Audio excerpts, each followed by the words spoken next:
Okay, here's our beef stew recipe. It's a crock pot recipe and it's super easy. You can do it in the morning or the night before if you want for dinner. I'm cutting my potatoes first, and I'm using that method where you make sure everything is at its flattest so that when you cut it, it's the most stable. And yeah, we have a bunch of potatoes for this recipe. It said large potatoes, but I got you guys small potatoes and just put some extra in there. And that was all of my vegetables on the screen just now that I had cut up beforehand. And then I put in 1 cup of broth and then 1 cup of water.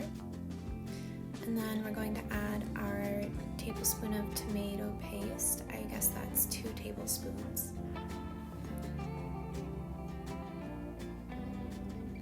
And next we're going to put our meat in. And I got you guys sort of thinner meat. If you get bigger meat and use this recipe again, definitely cook the meat down first, either with salt and water and the broth, or salt and seasonings and water. This is what I chose to do because we have thinner meat, because it'll cook down a lot easier, and I just put it at the bottom.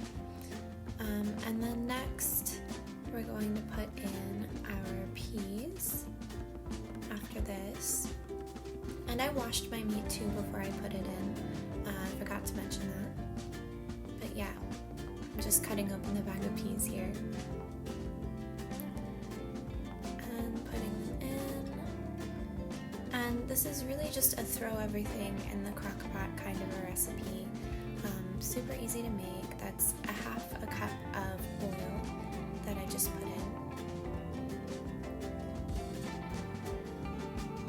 Super easy to make, it just takes a little bit of time for it to cook down. So I put in my celery and my carrots and my potatoes. All of these are cut about the same size, just to make sure that they all cook evenly. And they should cook down over 3 to 4 hours. And once everything is soft and the meat is cooked, it is good to go.